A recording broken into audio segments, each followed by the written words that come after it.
Organization of classroom area. Effective management کے لیے یہ بہت ضروری ہے کہ دیکھا جائے کہ کلاس روم جو ہے اس کی آرگنائزیشن کیا ہے. آئیے دیکھتے ہیں کہ کلاس روم آرگنائزیشن سے ہماری مراد کیا ہے. کلاس روم آرگنائزیشن جو ہے اس کے اندر بہت سی چیزیں آتی ہیں. فار ایگزامپل اس کے اندر ٹیچر کی پوزیشن آتی ہے. ٹیچر جو ہے وہ کیسے کھڑا ہے، کہاں پر کھڑا ہے، کیا بچے اس کو دیکھ سکتے ہیں، پیچھے بیٹھے ہوئے بچے اس کو دیکھ سکتے ہیں کہ نہیں. ٹیچر کی پوزیشن جو ہے وہ بہت اہم ہے. اس کے علاوہ بلیک بورڈ کہاں ہے. بلیک بورڈ کی پوزیشن ایسی ہونی چاہیے کہ کلاس روم میں بیٹھے تمام بچے بلیک بورڈ کو دیکھ سکیں. اس کے علاوہ بلیٹن بورڈز کہاں پر لگے ہیں اور کتنے لگے ہیں، ان کی تعداد کیا ہے، اور اسٹوڈنٹ کا جو کام ہے وہ کہاں کہاں ڈسپلے ہوا ہے.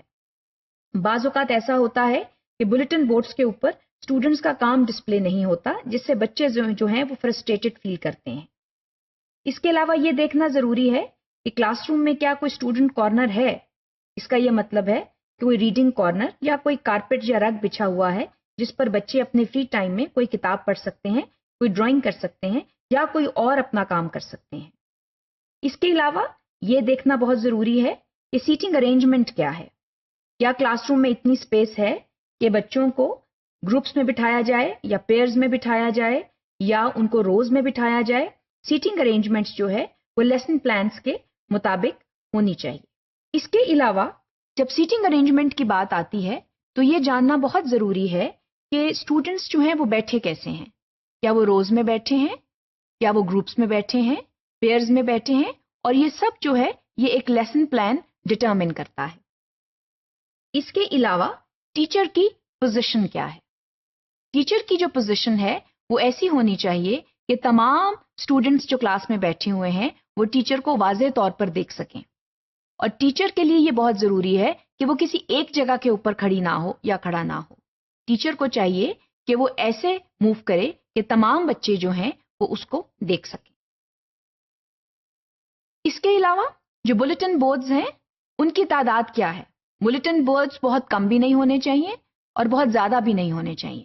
اگر وہ بہت زیادہ ہوں گے اور بہت زیادہ بھرے ہوئے ہوں گے تو ظاہر ہے کہ they can be a source of distraction for the students. لیکن بلیٹن بورڈز کا کلاس میں ہونا جو ہے وہ بہت ضروری ہے. It adds colour to the classroom. اس کے علاوہ یہ بھی دیکھنا بہت ضروری ہے کہ بلیٹن بورڈز کے اوپر اسٹوڈنٹس کا کتنا کام ڈسپلے ہوا ہے. اسٹوڈنٹس جو ہیں they take pride when their work is displayed publicly.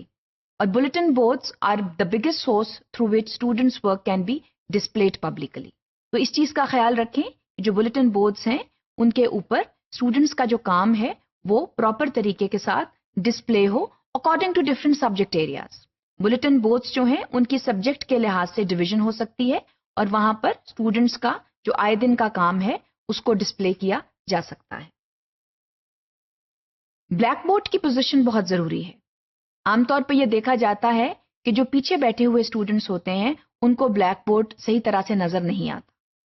بعض بچے جو ہیں ان کی نظر کمزور ہوتی ہے اور ان کو پیچھے بٹھا دیا جاتا ہے اور بلیک بورڈ ان کو نظر نہیں آتا اور وہ بعض اوقات پھر دوسرے اسٹوڈنٹس کو ڈسٹریکٹ کرتے ہیں. تو یہ جاننا بہت ضروری ہے کہ بلیک بورڈ کی پوزیشن کیا ہے اور تمام اسٹوڈنٹس کو بلیک بورڈ بہت کلیئرلی نظر آنا چاہیے. اسٹوڈنٹ کارنر کا ہونا بہت ضروری ہے. اسٹوڈنٹ جو ہے وہ کہاں پر بیٹھا ہے اور اس کا کارنر جو ہے وہ اس کو اس کا کام کرنے میں مدد دیتا ہے. مثلا ایک اسٹوڈنٹ نے اپنا کام جو ہے وہ کر لیا، ختم کر لیا، تو وہ اسٹوڈنٹ کارنر میں جا کر کوئی ریڈنگ کر سکتا ہے یا کوئی کام کوئی اور جو رہ گیا ہے وہ کر سکتا ہے. اس طرح وہ باقی جو کلاس ہے اس کو ڈسٹرب نہیں کرے گا. اسی طرح جو سیٹنگ ارینجمنٹ ہے وہ بھی امپورٹنٹ ہے. تو ان تمام چیزوں کو دیکھنا چاہیے تاکہ کلاس روم جو ہے وہ بہتر طریقے سے آرگنائز کیا جا سکے اور ٹیچر جو ہے وہ ایفیکٹولی اپنی ٹیچنگ کو چلا سکے.